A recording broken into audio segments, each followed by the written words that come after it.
gostaria de agradecer a presença de todos. Agradeço inicialmente aos apoiadores desse evento, especialmente o Museu do Holocausto, na pessoa do Carlos Reis, na pessoa do Alan Barg, que é monitor do Museu do Holocausto e também nosso aluno da universidade, ao curso de pós-graduação em Direitos Humanos e Desenvolvimento, na pessoa do professor Eduardo Faria, um curso novo da Universidade Positivo, que reforça o compromisso da universidade com direitos humanos. Vou pedir também a gentileza de todos para que façam um pouquinho mais de silêncio, para que todos possam ouvir. Agradeço também à Universidade Positivo, o que faço na pessoa do professor Manuel Knoffels, aqui ao meu lado, que também é diretor do Núcleo de Ciências Humanas e Sociais e também da área de internacionalização da instituição, que mais uma vez, pelo 4º ano seguido, muito apoia o simpósio Direito ao Holocausto, em que a gente sempre procura trazer um palestrante que tenha convivido, que tenha, portanto, tido uma experiência ímpar e que tenha tido um sucesso, como vocês podem observar ao redor de vocês. Agradeço também aos professores aqui presentes, o que faço também na pessoa do professor Manuel Knoffels, e também agradeço, obviamente, a comunidade em geral que veio, não só os alunos, já que esse é um evento que a universidade organiza, promove, mas que faz aberto a toda a comunidade, não só a comunidade acadêmica, mas a todos. Agradeço também, e de modo mais do que especial, a Nanete, que veio aqui compartilhar a sua história, que veio nos contar a respeito da sua experiência. A gente sabe como é difícil tratar dessas questões e agradece muito pela oportunidade de ouvi-la. Registro também e agradeço o apoio dado pelo consulado da Holanda ao evento, que faço na pessoa do cônsul honorário da Holanda, Robert Willem de Rooster. Agradeço ainda por último, mas não menos importante, ao centro acadêmico que apoiou o evento e que vai destinar as doações de alimentos. Fizeram um convênio com a universidade para que cuidassem dessa parte. A gente agradece e fica muito feliz. Fiquem muito tranquilos, porque não haverá aqui, antes da fala da Nanete, discursos, muito pelo contrário. Farei aqui rápidas considerações. Na sequência, o Carlos Reis, especialmente se a gente encontrá-lo, está escondido, fará uma apresentação também breve e, portanto, nós, acima de tudo, e esse é o nosso grande objetivo, é escutar a Nanete, a quem mais uma vez agradeço. Veja que hoje é um dia de falar sobre a noite, uma noite que durou 3 anos de escuridão, um dia claro também de luz, uma reflexão sobre a morte, mas sobretudo uma reflexão sobre a vida, um dia de lembrar e conhecer a história, mas sobretudo um dia de construir a história, um tempo de lembrar, na verdade, coisas que nós gostaríamos de esquecer, e um tempo, na verdade, de ter a coragem de falar sobre a covardia, de falar de animais que trataram pessoas como animais, de pensar sobre um direito, mas que é injusto, de nos armarmos, mas com palavras, para podermos enfrentar uma guerra contra as guerras, e nesse jardim de paradoxos é que nós vamos escutar uma explicação sobre o inexplicável. Então nós festejamos e agradecemos a presença de Nanete, a quem a gente muito agradece por nos compartilhar em vivas cores a respeito de dias cinzentos. Como diz Helena Collodi, algumas pessoas recebem uma estrela, umas fazem dela um sol, outras nem conseguem vê-las, então nós agradecemos pela luz que a Nanete nos trará. E ainda, para citar mais um poeta paranaense, antes de passar a palavra ao coordenador do Museu do Holocausto, haja hoje para tanto ontem, como diz Paulo Leminski. Muito obrigado a todos pela presença. Por gentileza, chamar o Carlos para que faça suas considerações. Muito obrigado.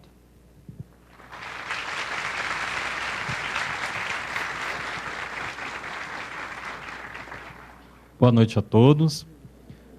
É um prazer muito grande recebê-los aqui hoje. Agradeço a presença de cada um de vocês. Muitas pessoas perguntam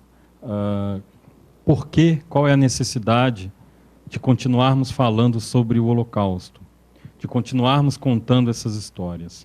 Por que se fala tanto sobre o Holocausto? A resposta é muito simples e ela vem com uma outra pergunta. A pergunta correta deveria ser não porque falamos tanto sobre o Holocausto, mas porque falamos tão pouco. Ao falarmos sobre o Holocausto, nós transmitimos valores, princípios que são usados por nós nos dias de hoje. Princípios de tolerância, de respeito, de igualdade, de superação, de resistência e principalmente de vida. Quem sabe um dia, nós seres humanos, aí sim, não vamos precisar mais falar sobre isso. Talvez seja um sonho, um dia, não precisarmos mais falar sobre o Holocausto. E quando será esse dia? O dia que talvez nós consigamos aprender e usar essas lições. O dia que não existam mais pessoas na nossa frente, passando por situações de discriminação, de perseguição, de ódio, de segregação e de morte. Porque ela tem uma cor de pele diferente, porque ela tem uma cor de cabelo diferente, porque ela tem uma religião diferente, uma orientação sexual, uma situação socioeconômica, porque um torce para um time de futebol e outro torce para o outro. Quem sabe daqui a 5 anos, 50, 500, 5.000 anos, a gente consiga. Muitas pessoas falam que isso nunca vai ser possível porque o ser humano, ele é desse jeito. Ele é competitivo, ele discrimina. Pode ser. Eu não sou dos maiores especialistas do ser humano, mas uma coisa eu tenho convicção, eu acredito na educação. Toda a equipe do Museu do Holocausto de Curitiba acredita em educação. A universidade acredita em educação, senão ela não existiria. E a gente acredita que só com educação é possível vislumbrar, quem sabe daqui a algum dia a gente possa parar de falar sobre isso. Nós temos o privilégio de sermos a última geração que vai poder ouvir esses testemunhos, como o da dona Nanete, ao vivo. Então, que a gente possa assimilar e usar no nosso dia a dia. O Holocausto não é uma história de milhões de pessoas, são milhões de histórias diferentes, cada uma com um nome, com um sobrenome, com uma história, com um sonho. E são cada uma dessas histórias que a gente precisa resgatar e perguntar o que eu posso usar dessa história. Que lições eu posso tirar para a minha vida hoje, em 2016, eu poder usar. É para isso que serve falar sobre o Holocausto. Façam das palavras da dona Nanete hoje uma lição para a vida de vocês e que vocês possam não só ouvir, não só assimilar, mas também usar. Aproveito para saudar o cônsul da Holanda, que aqui nos agracia com sua presença, e espero que vocês possam fazer das palavras da dona Nanete algo que possa ser usado para vocês. Vamos transformar algo triste em lição de vida e que seja proveitoso para todos nós. Muito obrigado e aproveitem esse depoimento. Vou fazer ele dar a volta.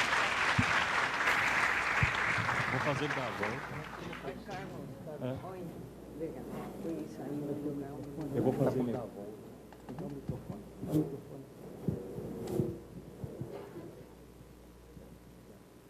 Boa noite a todos. E obrigado por ter vindo. Espero que vocês não vão ser desapontados. Quantas vezes já ouviram falar do Holocausto? Nunca mais. Porém, duvido que todos entendam o que dizer isso. A tabela demonstra o total das vítimas do Holocausto. Vocês podem ver que tem muitos grupos que estão 17.484.000 pessoas que foram vítimas do Holocausto. Então, é um número muito grande. Todo mundo pensa só nos 6 milhões de judeus. Vocês podem ver que tem muito mais que isso. Dos 6 milhões de judeus, a metade era de Polônia, com certeza. Outros judeus vieram dos 17 países ocupados pelos alemães. Quando se fala dos 3 milhões na Polônia, nunca ninguém perguntou de onde que vieram esses outros 3 milhões. Mas os outros 3 milhões vieram até Tunísia, Rhodes, dizer que tem um território vasto que era ocupado pelas nazistas. As raízes do Holocausto começam depois da Primeira Guerra Mundial, quando a Alemanha era obrigada a pagar reparações aos seus vencedores, que era inviável. 1/4 da população na Alemanha era desempregado. E a inflação era galopante, tanto assim que precisava um carinho para poder fazer compras. Essas condições facilitaram a ascensão do partido nazista. O antissemitismo na Europa existia desde o tempo romano, porque tudo que iria ser, quando as condições econômicas eram ruins, a pequena minoria judaica tinha culpa, porque eles eram indefesos. Então, por que não dizer que foram eles, né, por causa deles e tudo mais? Infelizmente, ainda existe esse antissemitismo na Europa, ainda está muito grande. Tentaram um golpe de Estado em 1924, quando Hitler foi preso, quando escreveu seu livro Minha Luta. Aí ele já define o que ele tem em mente de fazer frente aos judeus. Como já existia antissemitismo, isso não foi lá tão difícil. Em 1933, o Partido Nazista foi democraticamente eleito. Hitler assumiu o governo alemão e começou a executar os seus planos. Ele tinha em mente que os judeus alemães fossem embora por sua própria vontade. Mas os outros países fecharam as fronteiras, então somente 50% conseguiu, de fato, sair da Alemanha. Também se fala muito de Auschwitz. Nunca mais, mas o campo de extermínio mais conhecido. Porém, em total, tinha 20.000 campos que foram dirigidos por Himmler, e também eram espalhados por todos esses países. Realmente era uma organização que não se faz ideia de quanto que era. O mapa demonstra os principais campos que existiam. Lá se matava com Ciclone B. O Ciclone B, na verdade, no início era usado para desinfectar roupas. Eventualmente, eles descobriram também que poderia matar pessoas. E, então, as primeiras vítimas foram os prisioneiros de guerra russos em 1940. Nasci em 1929 em Amsterdã, Holanda. Tem uma ideia errada que Holanda era um país que não tinha antissemitismo. Holanda sempre tinha antissemitismo latente. Tinha cidades nas épocas 17 e 19, onde os judeus não podiam residir. Meu pai trabalhava no Banco de Amsterdã. E ele um dia disse para mim: minha filha, eu sou diretor desse banco, apesar de ser judeu. Então, eu já entendi, desde criança, que na Holanda também tinha antissemitismo. Em 1941, ele teve de demitir a sua demissão, porque ele não podia mais atuar, como também todos os outros profissionais na Holanda. Minha mãe era do lar, mas ela trabalhou antes de casar 8 anos como secretária. Meu irmão mais novo morreu em 1936. Teve uma infância normal e feliz. 2 vezes visitamos a família da minha mãe, que morava em Londres. Ela tinha nascido na África do Sul, na Inglaterra. Também passamos férias na Suíça. Frequentei uma boa escola pública, só tinha escolas públicas na Holanda, E lá aprendi a falar e escrever 4 línguas. Por que 4 línguas? No leste você tem Alemanha, no sul tem Bruxelas, no oeste tem Inglaterra. Ninguém falava holandês, então cabia os holandeses falar a língua dos outros. Eu acredito que não é mais assim. Tudo isso acabou quando as tropas alemãs invadiram e ocuparam a Holanda em 10 de maio de 1940, sem nenhuma declaração de guerra. E 5 dias depois, a Holanda capitulou. A família real, ao contrário da Dinamarca, o rei da Dinamarca, ele não saiu, ele recusou-se de entregar os seus judeus. A família real da Holanda foi embora e deixou o país em mãos dos nazistas. Isso é uma grande diferença, porque eles, obviamente, uma vez que tinham poder, eles podiam fazer o que bem entendiam. Uma medida depois do outro contra os judeus foi tomada e transmitida através do Conselho Judaico à comunidade. Esses conselhos existiam em todos os países ocupados. E não adiantava, porque tinha de existir esses conselhos, que depois da guerra foram ainda discutidos, porque eles ocuparam um papel bastante polêmico. Os alemães não queriam eles transmitir diretamente essas normas. Então, aparentava que, de repente, os judeus tinham decidido de tomar de instalar essas normas.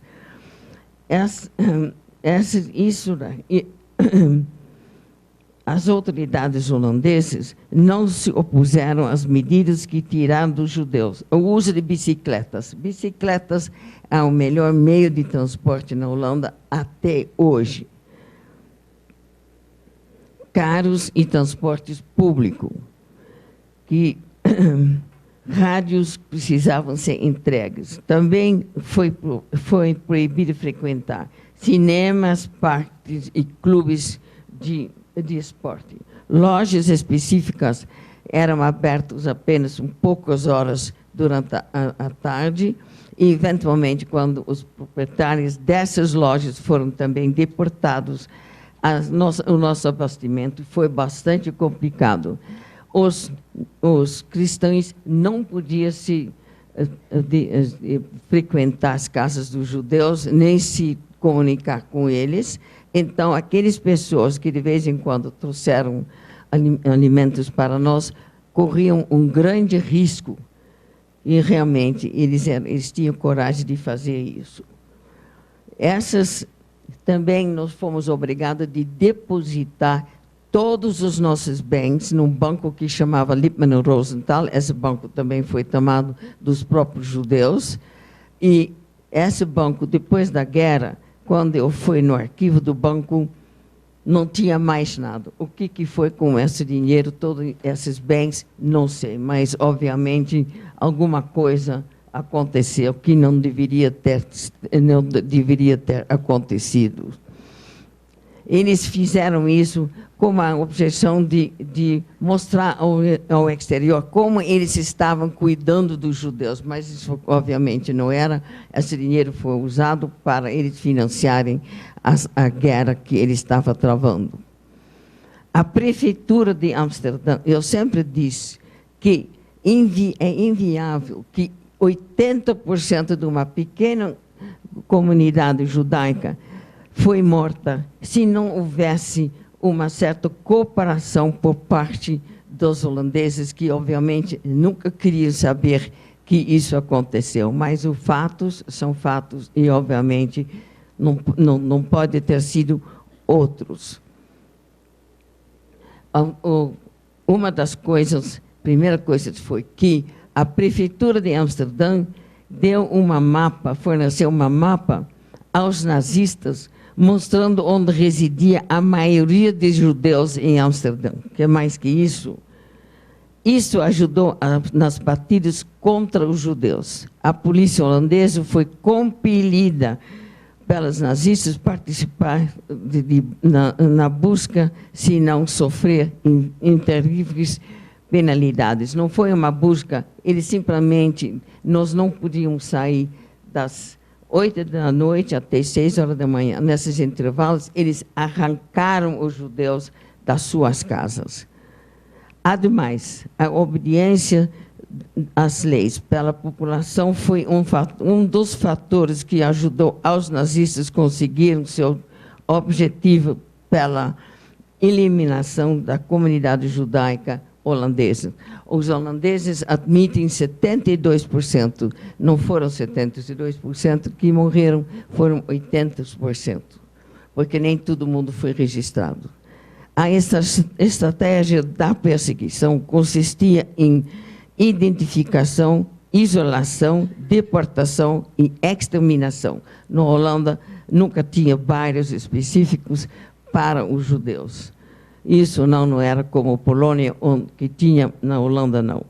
Em março de 1941, fomos obrigados a nos registrar. Se soubéssemos a intenção que era na verdade, a nossa condenação à morte. Porque nós soubemos, não sabia muita coisa. Se soubéssemos, nós não se teria, obviamente, registrado. Em setembro de 1943, os alemães anunciaram que a Holanda era livre de judeus. E eles tinham razão. A maioria dos judeus já tinham sido deportados. E nós fomos só deportados em setembro. Apenas 11,43% dos judeus que se esconderam conseguiu sobreviver, que demonstra que apenas uma minoria se arriscou para efetivamente ajudar aos judeus. Você tem essa minoria, depois você tem o partido nazista, 3,3%, e depois tem os outros que só eram observadores e não agiram em nada. Porque eles, obviamente, tinham medo que se eles fizessem alguma coisa, estariam no mesmo trem. Então, ficou por isso mesmo. Em setembro de 43, já era o início do fim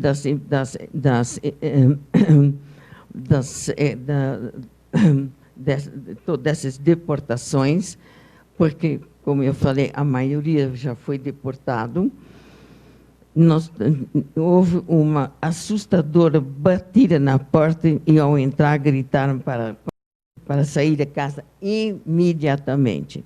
Nós fomos levados para Westerbork. Westerbork foi o campo onde todos os judeus foram deportados para a Alemanha. Uma vez por semana, teve uma lista das pessoas que precisavam ir num transporte na terça-feira. Domingo, já tinha uma ansiedade muito grande. As pessoas tinham medo que eles teriam ser deportados, porque o medo foi que supostamente era para trabalho forçado. Porém, em setembro de 42, não, em 42, a BBC de Londres já tinha anunciado que tinha campos de extermínio na Alemanha. Então, na Polônia, desculpa. Então, os judeus mal acreditavam que eles foram deportados para fazer trabalhos forçados. Nós ficamos mais tempo no Westerbork do que a maioria ficou. Porque nós éramos da lista palestina. A lista palestina lhe dava direito para ser eventualmente trocado por prisioneiros de guerra.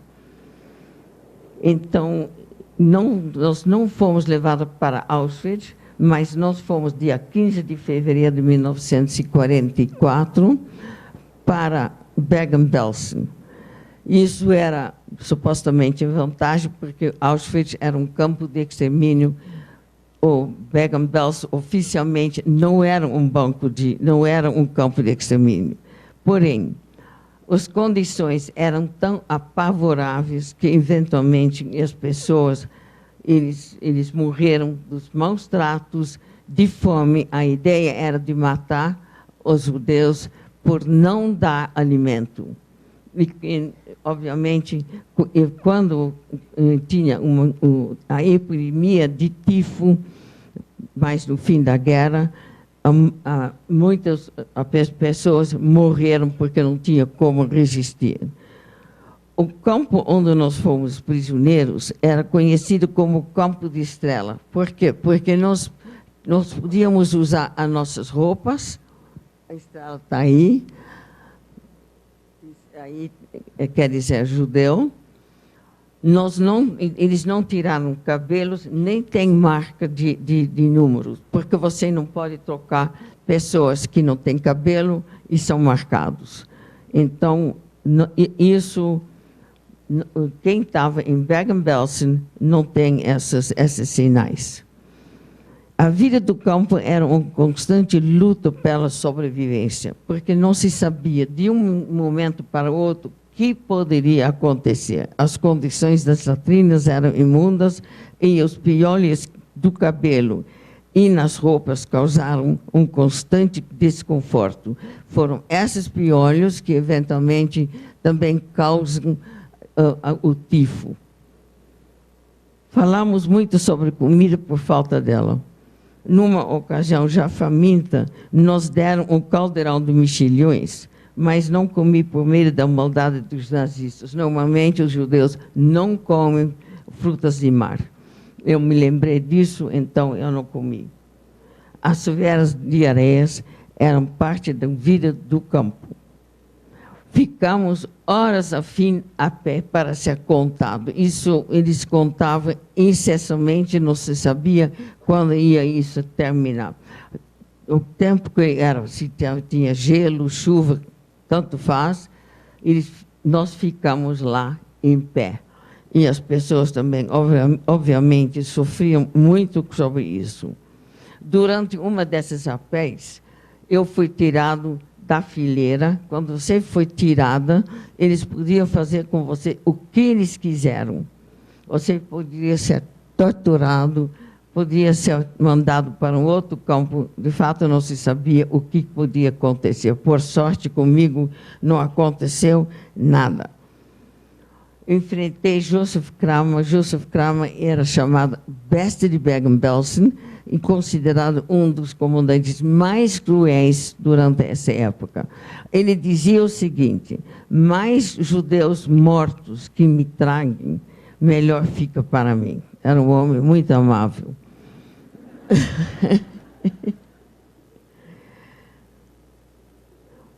Tinha muito medo dos cachorros. Quando nós chegamos em Bergen-Belsen, eu tinha os guardas e tinha cachorros. Esses cachorros foram treinados para matar. Eu, muitos anos, tinha medo, medonha de cachorros, porque levou um tempo para me realizar que cachorro não era bem isso.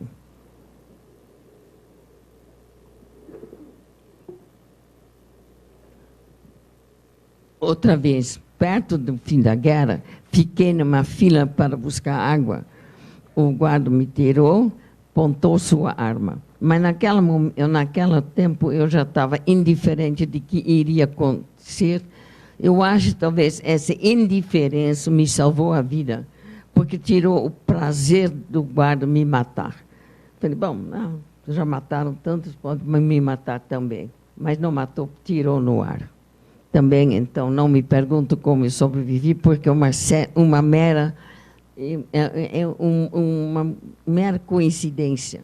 Eu dou essas palestras porque eu penso que quem, por acaso, e é mero por acaso, sobrevive, tem uma obrigação, e é de falar aos outros, em nome daqueles que não estão mais, que não sobreviveram. 1.500.000 crianças tem direito de ser ouvido. Então, se eu sou traumatizado, não faz diferença. Tem uma missão, sim, de contar e de divulgar que o Holocausto existiu com todos os seus horrores e nunca mais deve ou pode existir. porque foi realmente uma coisa horrorosa, que eu acho que, eu espero, pelo menos, que nós vamos ser comecemos a ser bastante observantes para que não existe mais essas condições para que pode ser organizado uma organização dessa grandeza, que foi uma organização realmente muito grande. Meu pai morreu em Bergen-Belsen, dia 24 de novembro de 1944, aos 47 anos. Em seguida foram deputados meu irmão, ele foi para Oranienburg. Penso que esse transporte inteiro deve ter sido morto, porque não tem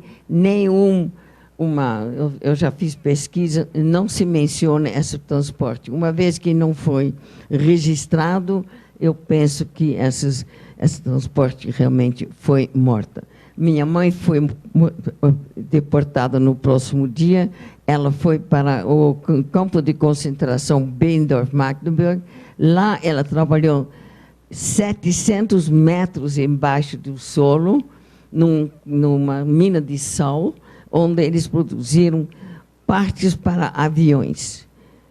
Em abril de 1945, eles puseram 2.000 mulheres no transporte. O trem, eventualmente, chega na Suécia. Minha mãe morreu 5 dias depois, 10 dias depois do partido do trem.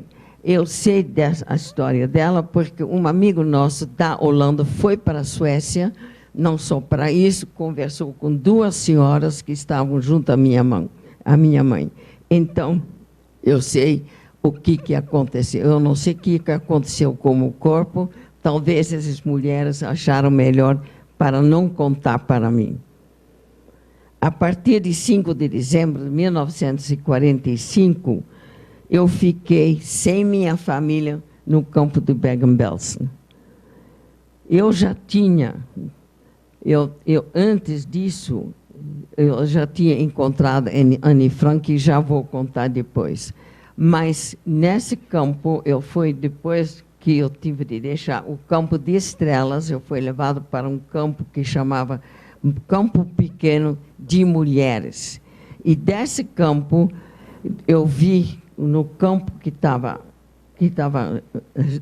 junto, adjacente, que é um campo de pequeno, e tinha um campo grande de mulheres, e de lá eu vi Anne andando no campo, mas não podia chegar perto do arame farpado, porque era também perigoso. Nós tínhamos sido colegas de escola, numa escola, as escolas, a partir de 1941, os alunos judaicos não podiam mais frequentar as escolas comuns. Eles tinham de frequentar somente escolas judaicas. Foram organizados pela Prefeitura de Amsterdã 25 escolas, sem ninguém levantasse a mão para perguntar por que a Holanda precisa de escolas específicas para alunos judaicos.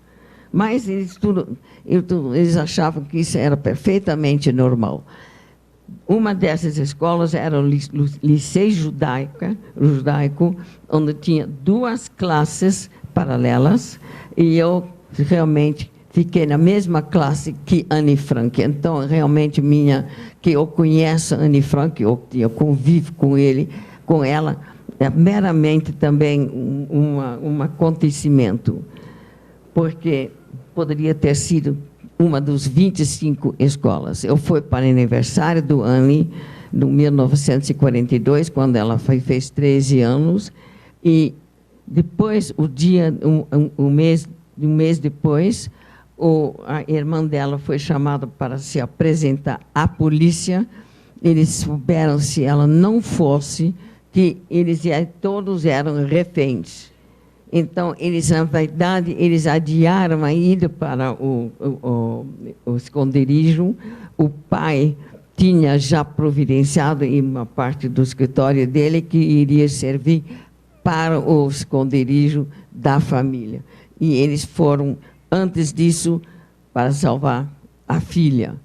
Então, quando eu vi a Anne, jamais pensávamos que nós iríamos se encontrar em circunstâncias como nós nos encontramos. Ela estava completamente acabada, tinha chegado de Auschwitz, mas dela que eu soube o que aconteceu em Auschwitz, o que aconteceu no esconderijo. Ela me contou que ela tinha continuado a escrever o livro e que ela queria usar esses escritos para ela escrever um livro depois da guerra. Ela nunca queria realmente publicar esse livro. Quem publicou, eventualmente, foi o pai dela.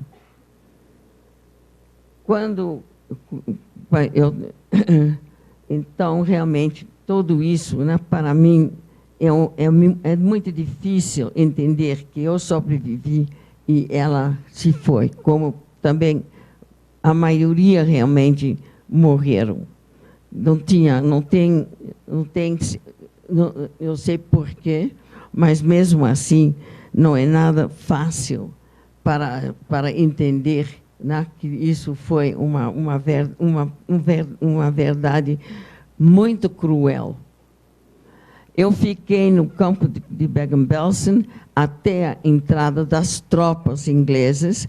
Bergen-Belsen nunca foi libertado em si, porque os alemães queriam trocar Bergen-Belsen para que os ingleses tivessem uma posição militar melhor. Esses alemães foram blindados para que eles não soubessem onde que estavam, e eu acho que os ingleses não tinham a menor ideia o que era para libertar um campo. Não eram preparados, eles eram preparados para a guerra e não para enfrentar as condições como eles encontraram em Bergen-Belsen. Eles realmente não souberam o que fazer. Trouxeram comida, deram comida, que era comida do exército. Aqueles que comeram a comida morreram porque não conseguiram a digestão dessa comida. Quando eles entraram, eu já falava inglês perfeitamente. Minha mãe tinha nascido na África do Sul, então eu fui criado tanto em inglês como em holandês.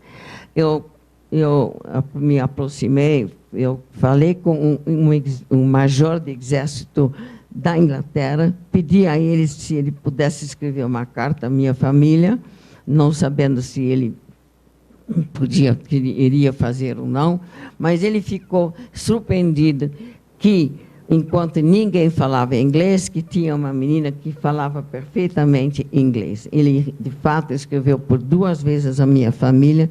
Ele morreu na semana passada, infelizmente, mas ele também, depois da guerra, veio me ver na Inglaterra, quando eu já estava morando na Inglaterra, e disse para a minha família: eu não quero nenhum agradecimento, eu fiz porque eu vim para ver se eu consegui meu objetivo de juntar a sua sobrinha com a senhora. Ele era judeu, e quando alguém faz uma boa ação, se chama uma mitzvah, que ele com certeza fez. Mas, para mim, ele também foi, não sei se foi ele ou não, quando eu fiquei doente, eu contraí tifo, depois que os ingleses já tinham entrado no campo, e foi para um hospital. Lá naquele hospital veio o comandante do exército, porque eu era supostamente uma inglesa. Ele mandou tratar a minha perna, que foi queimada na cozinha. E, eventualmente, também, eu voltei à Holanda de avião da Força Aérea Inglesa, que também, acho eu, deve ter ajudado para eu sobreviver, porque eles achavam, na verdade, que não iria sobreviver uma viagem de trem. Então, todos esses poréns devem ter sido fatos ou ajudado que eu estou aqui hoje. Na época, realmente, eu não me dei tanta conta disso, mas hoje eu me realizo que eu tenho tido muita sorte, porque quando eu estava num colchonete de palha, de repente me tiraram desse colchonete e me levaram às pressas para um hospital, porque ele deve ter divulgado que eles tinham em mão uma inglesa, que foi uma mentira, obviamente, mas eu indo para um hospital também ajudou. Então, eu realmente teve ajuda que muitos não tiveram. Eu fiquei num hospital em Celle, e de Celle eu voltei para a Holanda. Lá eu fiquei 3 anos hospitalizado para recuperar dos efeitos do campo. Eu tinha purite e tuberculose. Não tinha nenhum remédio para aqueles que sobreviveram. Hoje se dá antibióticos para quem tem tuberculose. Na época não tinha absolutamente nada. Ou se vivia ou se morria. Quando eu saí do hospital, eu vivi 5 meses com uma família cristã, mas a minha família que estava na Inglaterra ficaram muito preocupados que eu não tinha convivência com a juventude judaica, que eles acharam de maior importância. Também não tinha muitos judeus que tinham sobrado na Holanda. Minha tia veio no fim de 1948, conversou com meus tutores, que também eram gente muito boas, mas eles eram as guardas, eles que eram responsáveis por mim.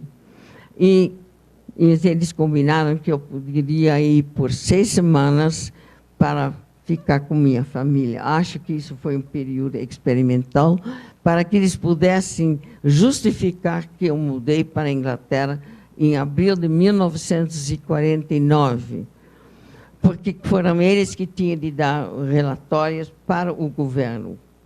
A minha tia na Inglaterra, ela já tinha providenciado uma escola, tinha providenciado uma faculdade, mas eu, depois de ter ido na escola, eu falei com ela, tia, de fato, eu tenho que trabalhar, porque não tem como eu não trabalhar.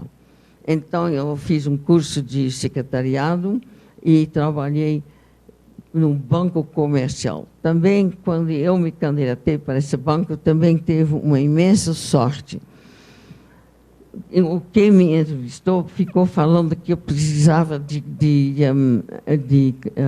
recomendações das outras para saber quem eu era. Ele ficou nessa conversa e, enfim, ele falou, senhorita, tem um diretor desse banco que fez uma aposta que a senhora é a filha de fulano de tal.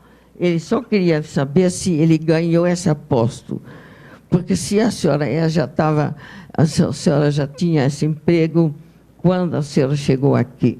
Então, realmente, foi uma coincidência. Meu pai era muito conhecido no âmbito bancário. Eu estava muito orgulhoso, pensei que isso eu tinha conseguido por mim mesma, mas não foi. Mesmo assim, eu fiquei até casar nesse banco. Tinha uma secretária lá que era da Áustria, que me ajudou muito quando eu escrevi em alemão. Ela corrigia para mim, que também ajudou bastante. Era um banco judaico, que também tinha em mente de ajudar na medida do possível. E lá, como eu disse, lá eu trabalhei até casar. Quando eu estava na Inglaterra, o juventude de lá, na verdade, não sabia o que tinha acontecido no continente. Então, eu era um peixe fora de água, saía com eles, mas não tinha muito para falar, eu era muito mais madura, tinha uma outra história. Até um dia, o irmão de um colega com quem eu estava num sanatório na Holanda, cujo irmão morava também em Londres, me convidou para ir para uma reunião zionista. Perdi o caminho, cheguei com a polícia que disse: senhorita, quando a senhora sair daqui, eu não estou mais aqui, eu sugiro que a senhora se informa onde que a senhora se encontra.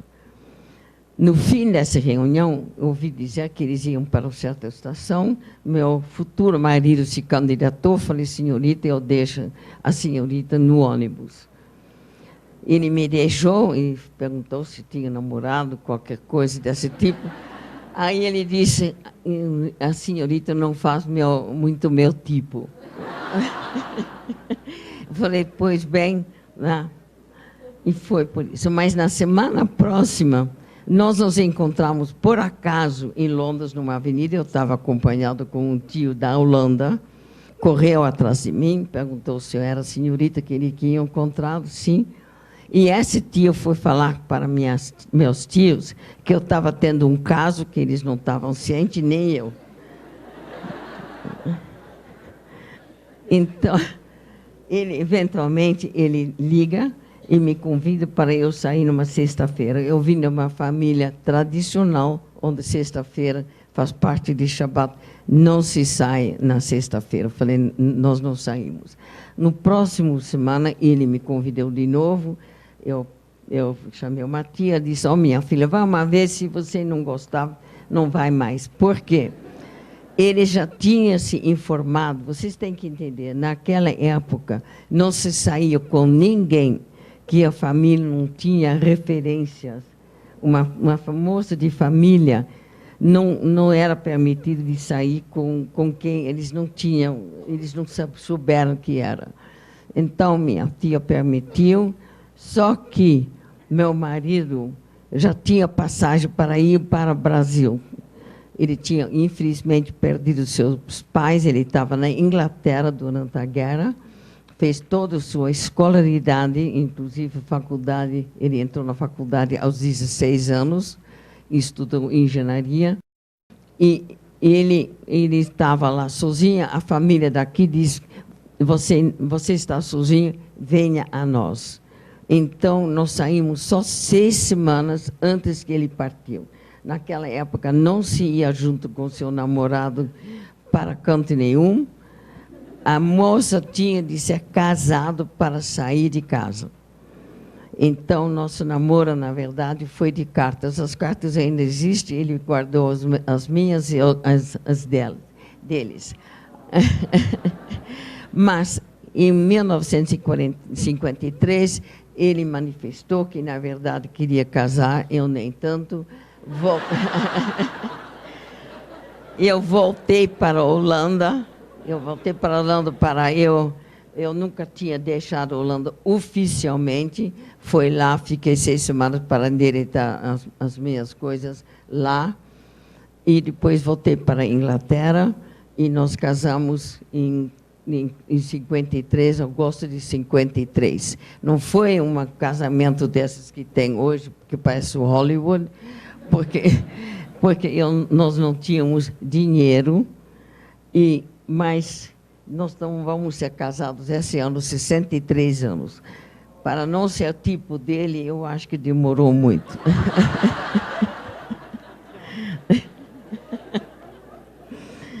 Mas não é, né? E ele me ajuda muito, ele me acompanha realmente. Ele, quando eu não tenho tempo de responder a todo mundo, ele responde as minhas cartas. De vez em quando, eu nem sei a quem ele respondeu.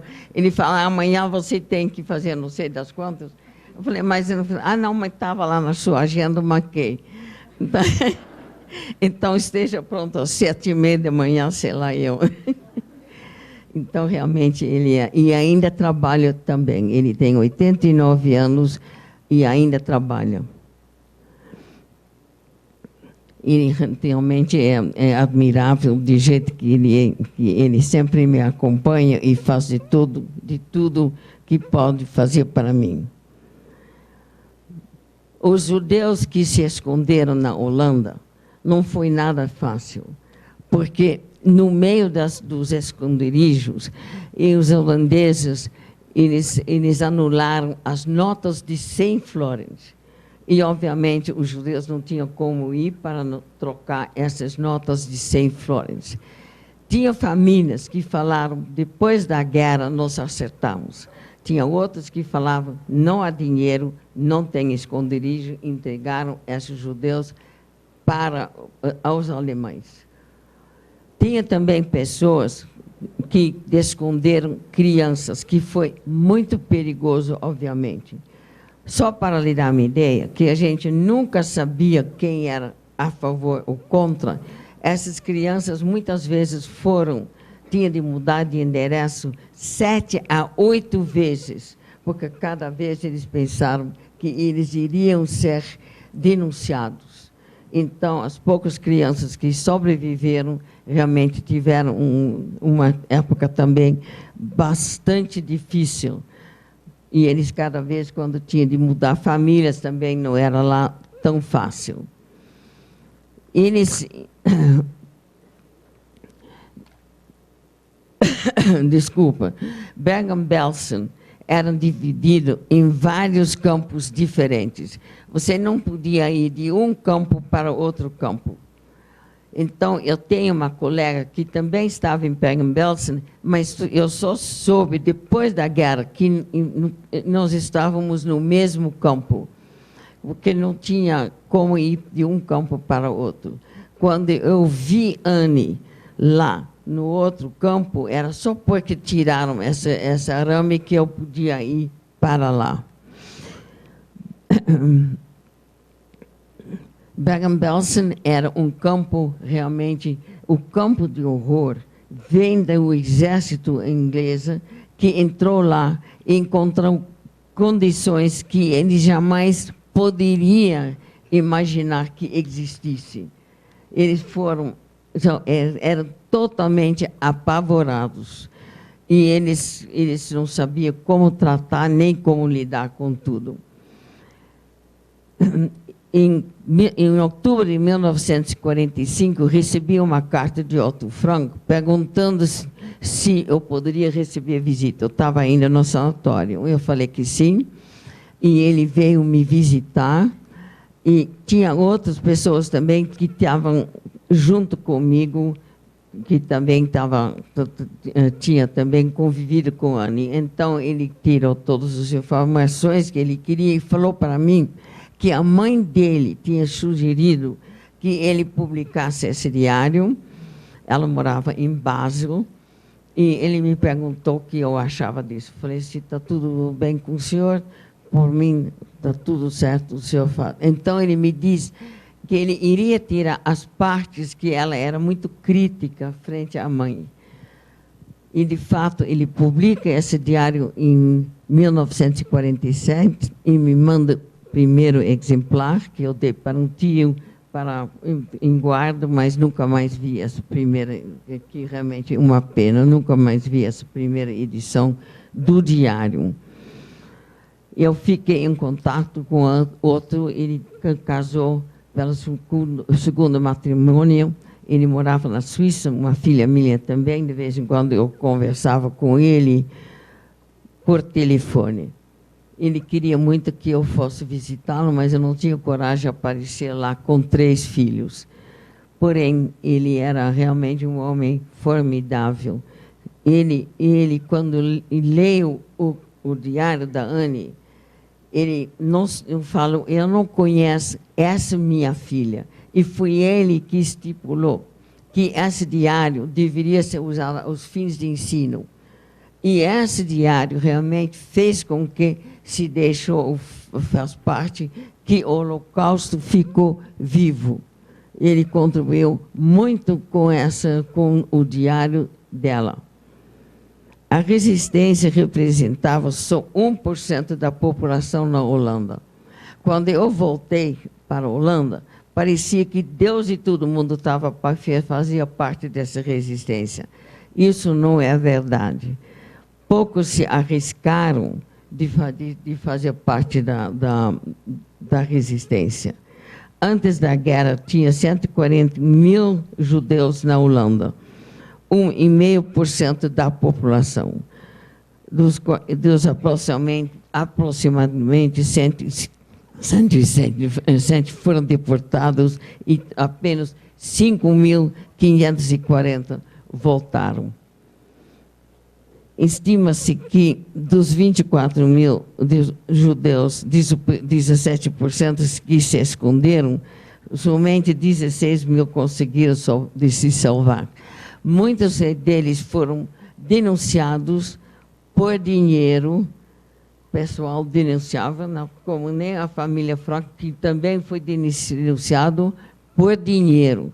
Não parece realidade, mas é. Ou por telefone, ou de qualquer... Quer dizer, para sobreviver escondido também foi extremamente difícil. Tinha mais uma complicação. Aqueles que ajudaram as crianças, eles tinham uma lei na Holanda, que torna lei, uma proposta lei, em primeiro lugar, ainda no governo durante a guerra da Holanda, que diz o seguinte: caso os pais das crianças escondidos sobrevivessem, eles não seriam capazes de criar seus filhos. Consequentemente, não deveria se devolver essas crianças aos seus pais. Isso se tornou lei, a única lei contra uma minoria que jamais existia na Holanda. É apavorante. E até hoje, os holandeses, obviamente, não admitem que existiu. Mas existiu, sim, infelizmente. Realmente, a gente não sabe nem onde que surgem essas ideias de outras pessoas. E quando nós voltamos, também, nós não fomos recebidos de braços abertos. Também não existia. Quando eu cheguei de volta na Holanda, meu futuro tutor veio me visitar e disse para mim o seguinte: sua conta foi bloqueado. Eu não sabia o que queria dizer isso, mas eu logo percebi o que era. Além de não ter nada, também não tinha direito de ter acesso ao banco. Eventualmente, quando depois eu saí do sanatório, depois de 3 anos, eu já tinha acesso ao banco. O meu tutor, que depois já era tutor, deve ter negociado sobre esse assunto. Ele nunca quis me contar o que acontecia. Agora, eu penso que, depois que meu pai tinha de pedir a sua demissão, ele recebeu um ressarcimento qualquer, que foi direto para o Banco Lipman Rosenthal, e provavelmente jamais foi pago imposto de renda. Então, eu mal cheguei em Holanda, foi cobrado imposto de renda, que foi um absurdo, realmente um mero absurdo. Quer dizer que nós não fomos recebidos de braços abertos, muito ao contrário. Realmente foi um horror. E tudo que os papelados e tal que tinham de ser legalizados cobraram muito. Quer dizer que os alemães não roubaram de nós, os holandeses fizeram nós pagar. Quer dizer, eu tinha sorte que eu tinha tutores, que não, senão eu teria sido parte da comitiva dos órfãos de guerra. E poderia ter sido bem pior. A minha história, como muitos outros, demonstra que num regime totalitário não há possibilidade e respeito à tolerância e aos direitos humanos. A população, como na Holanda, durante uma ação nazista, sujeita a ameaças de vida. Fica aterrorizado e com medo de agir, mesmo que não concorda com as atitudes das autoridades. Por isso, a pequena minoria que tomou uma atitude de ajuda aos judeus demonstrou muita coragem. Alguns foram presos, deportados ou fuzilados. Não basta dizer nunca mais. Deveríamos ser conscientes das circunstâncias econômicas e sociais que foram as principais causas do Holocausto e reconhecer os sinais de perigo antes que seja tarde demais para agir. O preço de liberdade é a constante vigilância. Obrigado.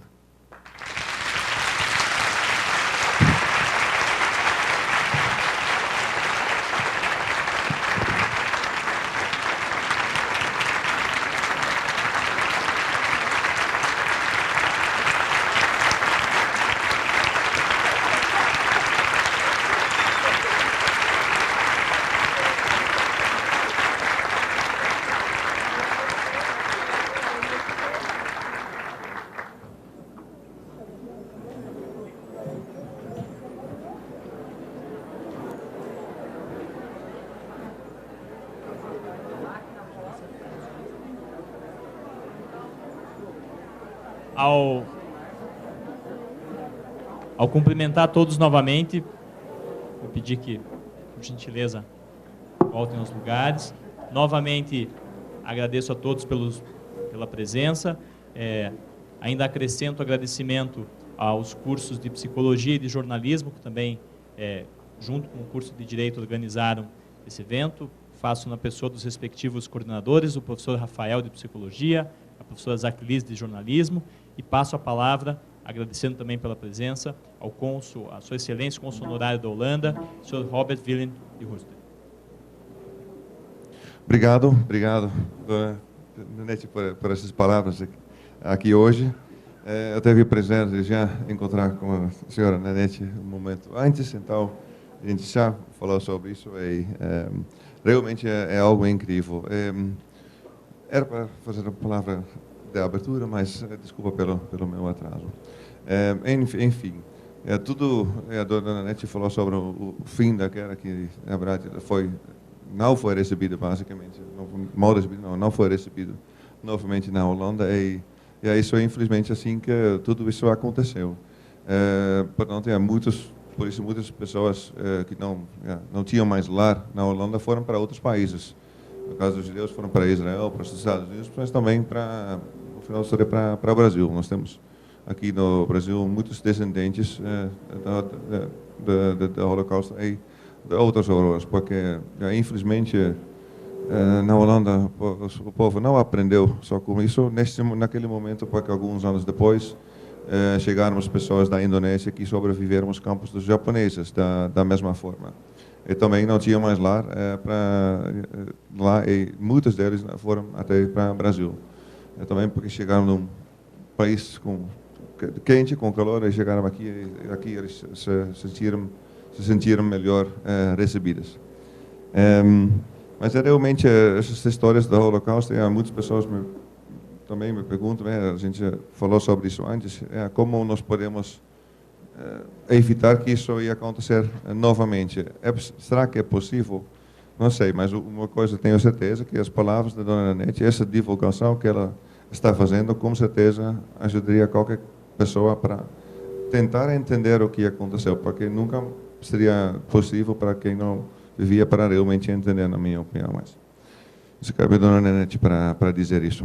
E realmente eu vivi uma vez, eu vivia em Israel, em um kibbutz. Eu perguntava para as pessoas que eram sobreviventes, que tínhamos os números, se eles contaram, as pessoas, eu falei com amigos da minha idade, será que essa pessoa já contou o que aconteceu? Mas muitas pessoas nem conseguiram, na verdade, não tinha nada a ver com coragem, mas não conseguiram falar sobre esse assunto, porque basicamente não tinham condições emocionais para fazer isso. Então, nesse aspecto, dona Nanette, fiquei muito feliz de ver ela contar isso com tanta naturalidade e com tanta coragem para usar essas palavras aqui.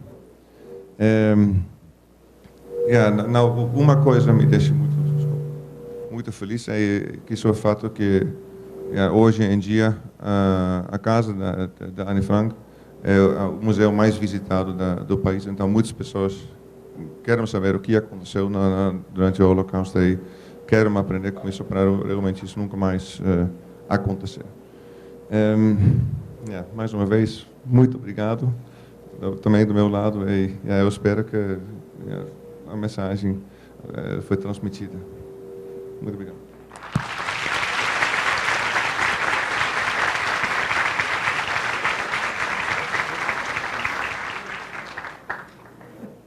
Mais uma vez, agradecendo a presença do cônsul, queria só fazer alguns registros de questões práticas aqui. Primeiro, ao final do evento, a Nanette fará a gentileza de autografar alguns livros, então eu peço encarecidamente que façam isso de modo muito organizado. A gente fica muito feliz que tenham muitas pessoas, mas nós vamos pedir que seja isso feito com muita calma. O coordenador do Museu do Holocausto vai colaborar com isso e devagarinho as pessoas sobem e resolvem isso. Há também uma lista de presença e antes de encerrar, a gente tem tempo para algumas perguntas, mas antes disso, em nome da Universidade Positivo, eu queria presentear a Nanette flores, para agradecer pela sua presença. Vou pedir ao Alan, que já está de pé, então, para fazer a gentileza. Muito obrigado.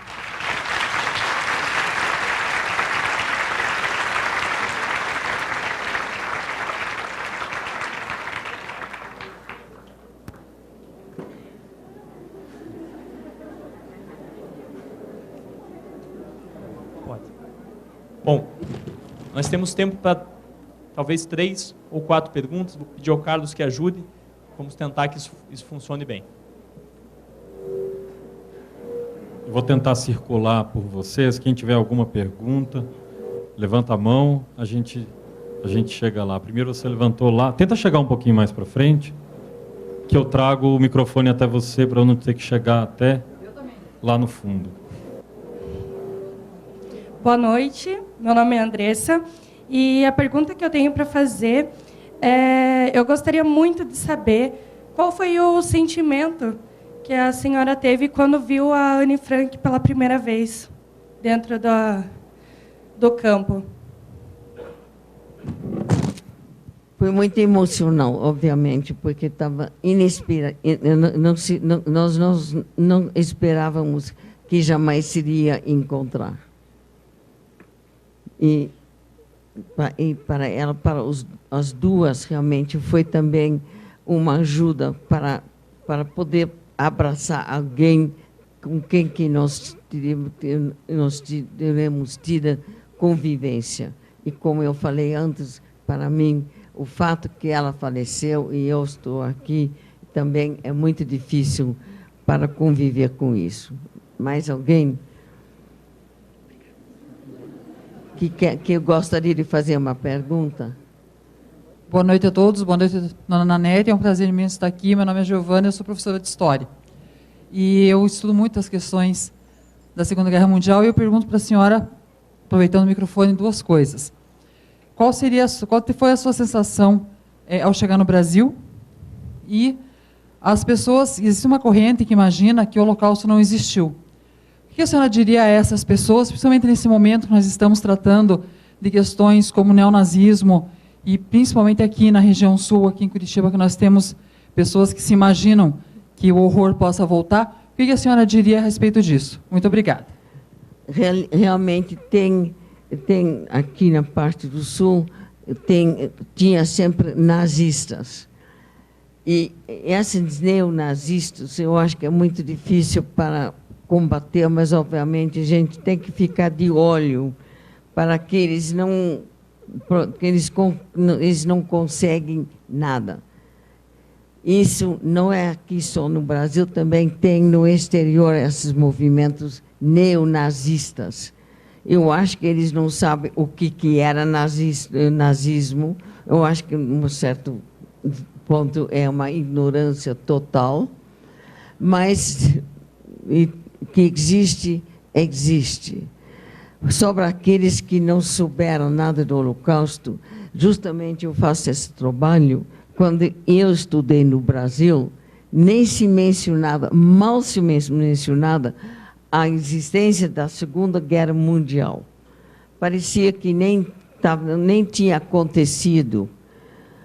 Agora mudou significativamente que hoje, quando as escolas ensinam sobre a Segunda Guerra Mundial, e depois eles me chamam para eu completar aquilo que eles não ensinaram, mas mudou, ainda bem. Antes não tinha esses ensinos, não fazia parte do currículo. As pessoas não souberam de nada. Primeira, Segunda Guerra, parece que nem sequer eles não estavam interessados. Isso mudou tudo. Eu sei porque eu frequento as escolas para justamente dar essas apresentações, que também ajuda muito para divulgar o Holocausto. Mudou também essas minhas apresentações.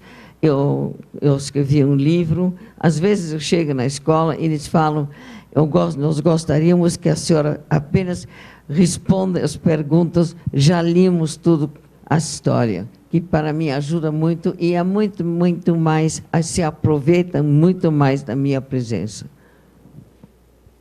Do lado de cá.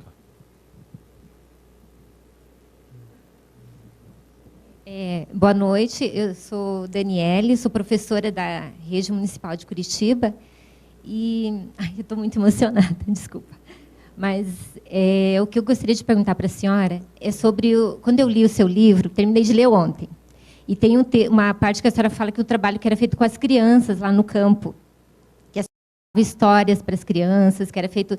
Então, eu gostaria que a senhora falasse um pouquinho sobre isso, porque eu achei isso uma coisa maravilhosa, né? Naquele campo, naquele momento, aquelas crianças, e a senhora se importar ali com aquelas crianças, contar a história. Eu gostaria que a senhora falasse um pouquinho sobre isso. De fato, eu trabalhei Achei maravilhoso. com as crianças que precisavam, obviamente, muito de um apoio.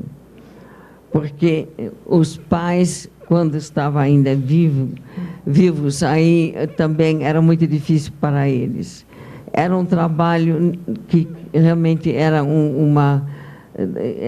não era fácil, né? Porque a gente tinha que tomar cuidado o que se falava com essas crianças que já eram, obviamente, traumatizados. Mas eu acho que eu consegui fazer o melhor possível.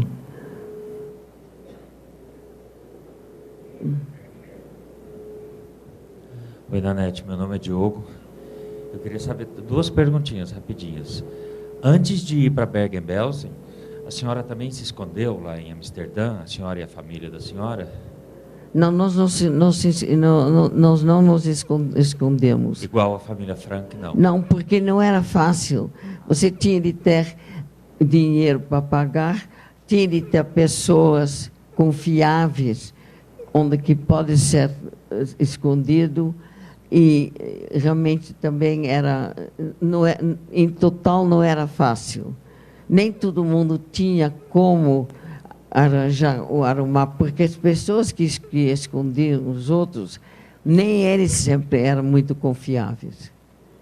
E outra perguntinha, na festa que a senhora disse de 13 anos da Anne, é nessa festa que ela ganhou o diário do pai dela? Não na festa, ela ganhou de manhã dos pais dela. Ah, tá. Então tá bom. Obrigado. Eu vi o diário que ela tinha ganho, estava exposto numa mesa.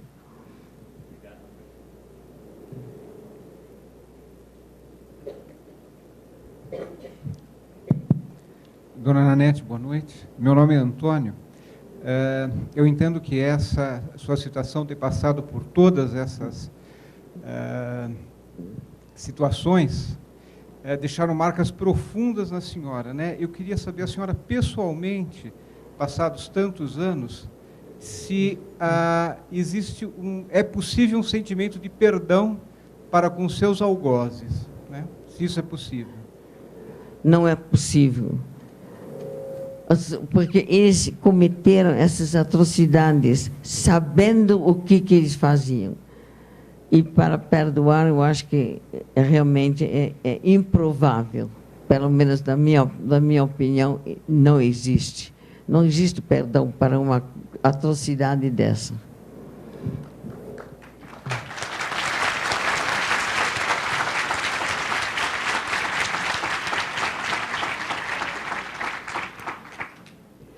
Boa noite. Bom, a pergunta que eu tenho para fazer é o seguinte: na época que nós tivemos essa situação, a mulher do Guimarães Rosa teve um circular 1027 aqui no Brasil, e era justamente para evitar que o nazismo viesse para o Brasil. E a mulher do Guimarães Rosa, ela ajudou a falsificar passaportes, justamente para facilitar a entrada de judeus aqui no Brasil. E eu queria saber, do teu ponto de vista, se tu realmente sente que o Brasil ele facilitou a vinda e a acolhida, ou se teve alguns entraves no meio do caminho. Muito obrigada. O maior problema é que o governo era antissemita, o povo não. Realmente dificultaram bastante. A era Vargas é uma Vargas era imensamente antissemita. O povo não era antissemita, o governo era. Os judeus entraram ou pagando o visa, ou se não, eles foram batizados. Era bastante difícil. Aqui. Meu nome é Célia e a minha pergunta, a minha dúvida é como vocês foram para o campo sem nada, como que esse diário foi e como que chegou às mãos do pai da Anne Frank? Não, nós não fomos com nada, nós levamos uma mochila, nós não fomos com nada. Nós levamos as coisas. E no campo de Bergen-Belsen conseguimos usar as nossas roupas. Boa noite. Primeiro, agradecer a palestra. Muito obrigada até por se dispor a tratar de um assunto que deve ser muito complicado. A minha pergunta é se a senhora passou por essa situação ou presenciou, é uma coisa que eu também sou professora de história e, pelo menos na nossa literatura, não se ouve falar muito. Abuso sexual nos campos e não só neles. Eu não sofri nenhum abuso sexual. Deve ter sido, mas eu não. Antes de terminarmos oficialmente o evento, eu gostaria de 1 minuto da atenção de vocês para um pequeno vídeo que foi produzido para que a gente possa fazer uma pequena reflexão nesse final.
Gostaria de agradecer mais uma vez a presença de todos.